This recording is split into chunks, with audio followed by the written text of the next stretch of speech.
assim, a gente está extasiado e alegre, feliz demais com Deus, porque Ele nos deu essa bênção de poder passar por isso de uma forma diferente. Mas eu vim aqui para falar. Pode. Eu vim aqui para falar sobre, aliás, antes de eu começar, eu queria falar o seguinte, que vocês, eu fico muito feliz de estar aqui no meio de vocês, porque vocês têm uma profissão maravilhosa.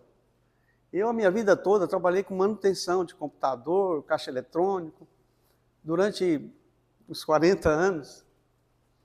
E eu sempre pegava o cliente muito estressado, né? Porque eu ia para consertar o computador, quer dizer, normalmente a pessoa já está estressada porque está parado, né? E aqui vocês não, vocês são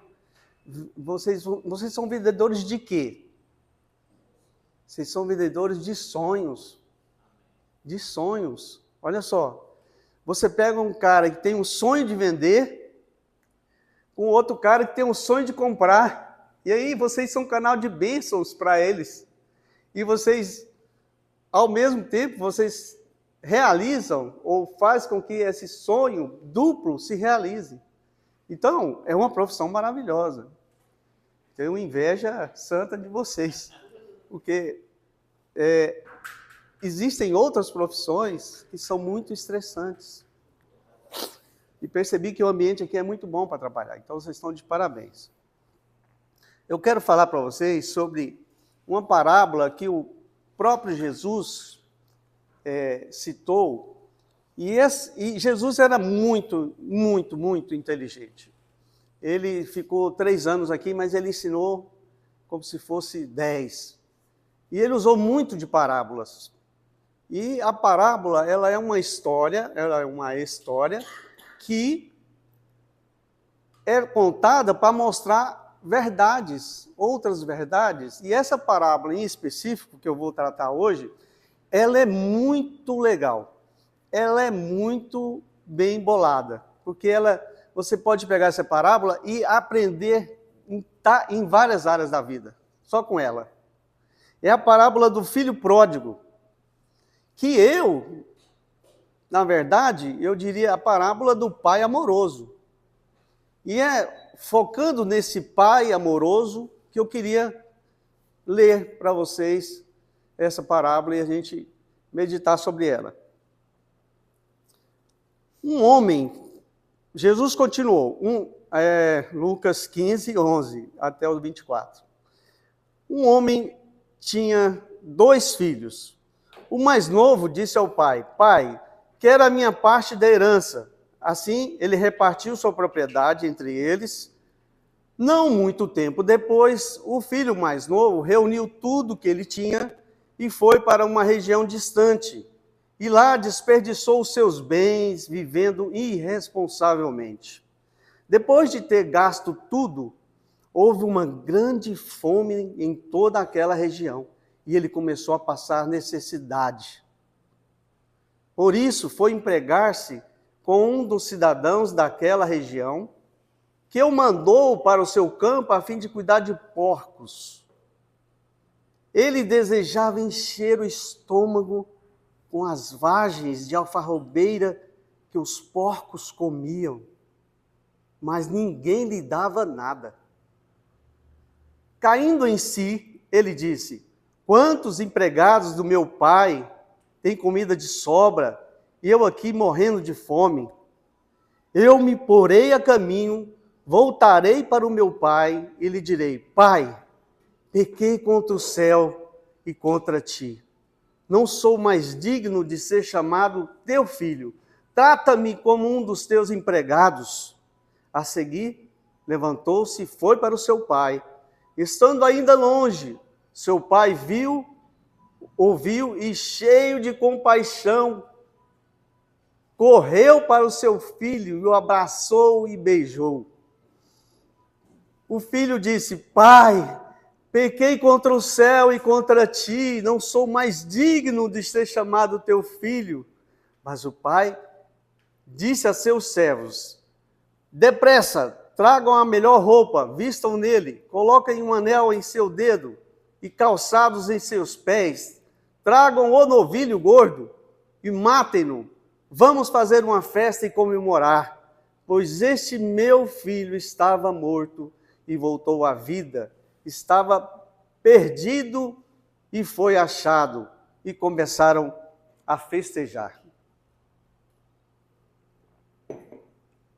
Que passagem maravilhosa. E aí, nós vemos, como eu disse, nós vamos focar nesse pai. Olha só a história. Ele tinha 2 filhos, o mais novo chegou para o pai dele e falou assim: pai, quero minha parte na herança. Era uma grande, fazenda, provavelmente. E aí ele falou: pai, eu quero minha parte da herança.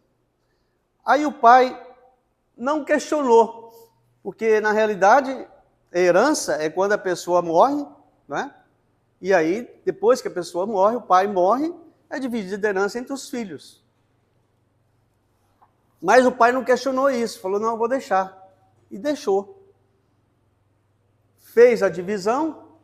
O filho mais velho, naquela época, ele tinha o direito de o dobro do filho mais novo ou dos outros filhos. Então, o filho mais velho recebeu o dobro da herança e o filho mais novo a sua parte.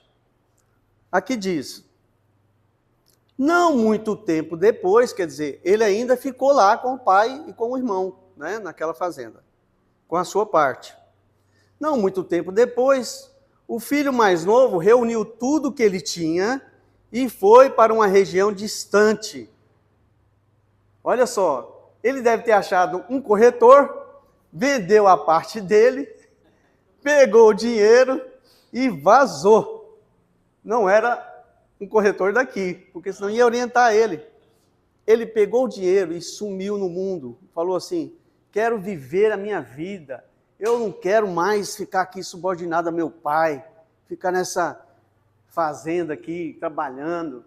Então eu vou curtir a vida. Deve ter dado uma grana boa e ele foi. E aí o que aconteceu?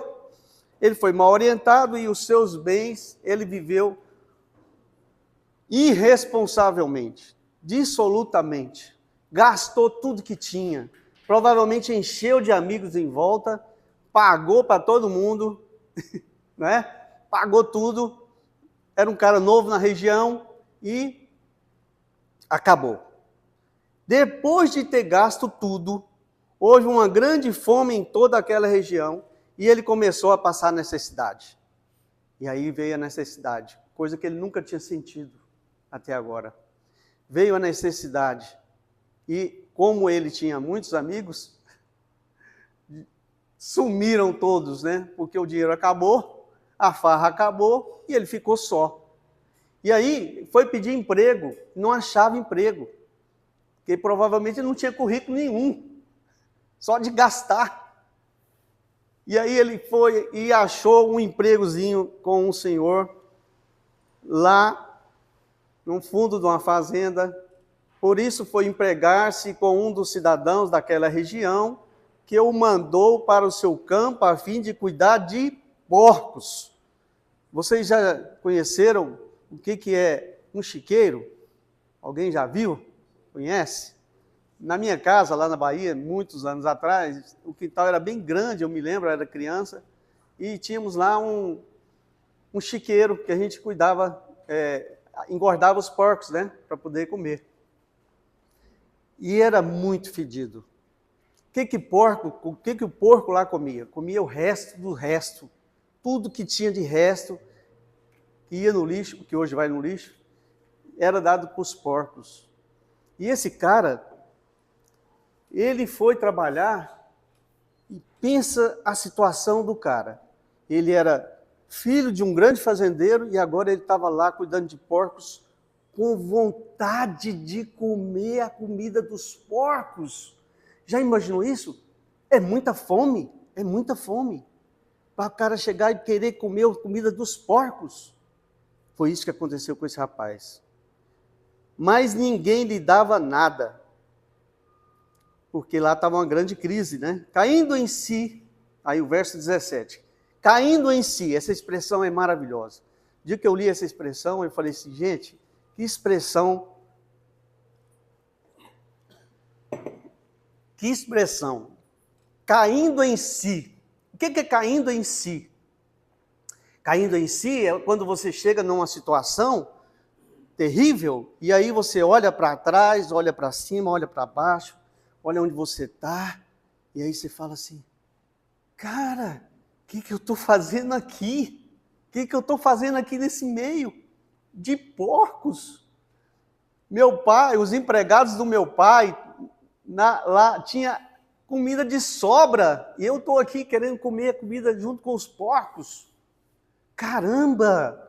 Olha o que aconteceu com ele, ele caiu em si, ele viu a realidade agora, depois de tanto tempo, desde quando ele saiu, era tudo beleza, tal, de repente ele, caiu em si, agora que ele viu o que é a verdade da vida em que ele estava vivendo, caindo em si. E o que ele fez? Caindo em si, ele disse, quantos empregados do meu pai têm comida de sobra e eu aqui morrendo de fome? Eu me porei a caminho e voltarei para o meu pai e lhe direi, pai, pequei contra o céu e contra ti. Olha que maravilha. Ele caiu em si, viu a situação que ele estava, se arrependeu e depois ele tomou uma decisão. Ele agiu. Ele não só reconheceu o erro que ele tinha, ele agiu. Muitas vezes a gente se arrepende, mas a gente não age. Não vai para poder consertar as coisas, né? Não acha que não merece. E ele não, ele tomou uma ação. Ele falou assim, eu vou ter com meu pai, e vou chegar lá no meu pai e falar, pai, pequei contra o céu e contra ti. Não sou mais digno de ser chamado teu filho. Trata-me como um dos teus empregados. Veja bem, era isso tudo que ele ia falar. Ele treinou bastante, e aí foi. Não sou mais digno, trata-me como um dos teus empregados. A seguir, levantou-se e foi para o seu pai. O cara tomou uma decisão e foi, e executou aquilo. E aí, olha só, que coisa mais linda, a passagem mais linda que tem nessa parábola. Estando ainda longe, seu pai o viu e cheio de raiva, raiva daquele filho que pediu herança, gastou tudo e agora volta sem roupa, sem nada. O pai estava lá sentado, né, naquela varanda grande da fazenda, e aí olha lá e vê o filho dele vindo lá, todo maltrapilho. E aí o que o pai fez? Cheio de, não foi de raiva nem de ódio, foi cheio de compaixão. Correu para o seu filho, pegou um cinto e bateu nele. Não, ele correu para o seu filho, abraçou e beijou. Ele não tomou satisfação com o filho. Apesar do filho ter feito uma coisa tão feia com ele, ter gasto dinheiro que não era dele. Gente, que pai que é que faz uma coisa dessa? Que pai que recebe um filho dessa forma? Abraçando e beijando. Esse pai, meus amigos, esse pai é Deus. É só Deus que consegue fazer isso. Nos abraçar, não importa aonde você vem, da onde você vem, aonde você está, Deus ama você e Ele está de braços abertos. É esse pai aqui é Deus. E olha só, ele chegou, o filho lhe disse, pai, prostrou diante do pai, pequei contra o céu e contra ti, não sou mais digno de ser chamado teu filho. E aí depois ele ia falar o quê? Ele ia falar, trata-me como um dos teus empregados. Mas o pai não deixou ele falar isso, ele interrompeu. Assim que ele falou que não sou mais digno de ser chamado teu filho, o pai diz o seguinte, mas o pai disse aos seus servos, depressa, gritou para os empregados, depressa, olha o que ele pediu, tragam a melhor roupa e vistam nele, coloquem um anel em seu dedo e calçado nos seus pés. Imagina a cena, o filho chegando todo rasgado, maltrapilho, descalço. Naquela época, quem tinha sandália eram só os patrões. Os empregados e os escravos, eles andavam descalços. E o filho chegou descalço. E aí ele manda colocar uma roupa, manda colocar sandálias e um anel no dedo. Colocou um anel no dedo dele. Por quê? Ele estava restaurando aquela vida, ele estava restaurando a identidade dele. Ele agora era filho de novo. Ele recebeu a herança, ele agora vai ser um filho novamente. Restaurou a vida dele, colocou o anel no dedo. Isso quer dizer o seguinte, ele tomou posse novamente da herança do pai. Ele agora é filho, imagina. E agora ele olha para trás e vê lá, né? Ele estava lá tentando comer comida de porco, e agora ele está aqui com o pai restaurado. É só um pai mesmo, como Deus, para fazer isso. Nós não conseguimos fazer isso. É muito difícil você achar um pai que faça isso. E aí tem mais. Ele diz, tragam o novilho gordo e matem-no. Vamos fazer uma festa e comemorar. Um grande churrasco para comemorar. Pois esse meu filho estava morto e voltou à vida. Estava perdido e foi achado. E começaram a festejar. Ele mandou matar, aqui o texto fala, o novilho gordo. Por que não está escrito um novilho gordo, já que ele tinha vários, né? É porque ele já tinha preparado esse novilho para esse dia. Esse pai é como Deus, ele está esperando, ele esperava, tanto que ele sentado lá na varanda, ele viu ao longe o filho dele chegar. Isso quer dizer que ele estava lá todo dia. Todo dia ele espera esse filho voltar, esse filho que estava morto. E quando ele fala, mate o novilho, quer dizer o seguinte, desde quando o filho dele saiu, ele pôs esse novilho para engordar, porque ele sabia que o filho dele ia voltar um dia. Que nós, nessa manhã, possamos pensar sobre Deus como esse Pai que está pronto para nos receber. Não importa a situação que você está, não importa a situação que você fez, não importa o que você fez, Deus está sempre de braços abertos, pronto a receber e a nos restaurar a nossa identidade, nos dar a vida eterna. E aí a gente vai poder festejar. Amém? Amém. Glória a Deus, que Deus possa nos abençoar nessa manhã. Muito feliz por estar aqui com vocês e fiquei imensamente grato pelo convite. Léo. A gente quer orar por esse casal abençoado e agradecer pela disponibilidade de você ter vindo abençoar a gente com uma palavra tão de Deus, né, Madalena? Obrigado de coração. Vamos estender as nossas mãos para o Jorge, para a Darilene, que Deus possa abençoar a vida deles. Pai, nós louvamos o Teu nome. Amém, Senhor. Manhã, pela Tua grandeza, que é com o Teu povo. Amém, Jesus. Especialmente, ó Deus, com o Jorge e a Darilene, que o Senhor tem Pai. se manifestado. Amém. Como um Pai amoroso, que cuida, que tem um zelo especial. Amém. E pedimos também sobre todos os queridos aqui da Apóstolo.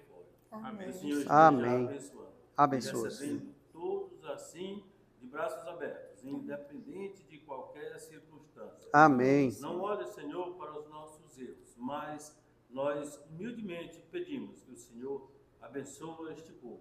Em nome de Jesus. Amém. Em nome de Jesus. Amém. Amém. Glória Deus a Deus. abençoe a cada um. Bom dia a todos. Obrigado, gente. Boas vendas. Obrigado. Salve de palmas. Bons sonhos. Abençoe.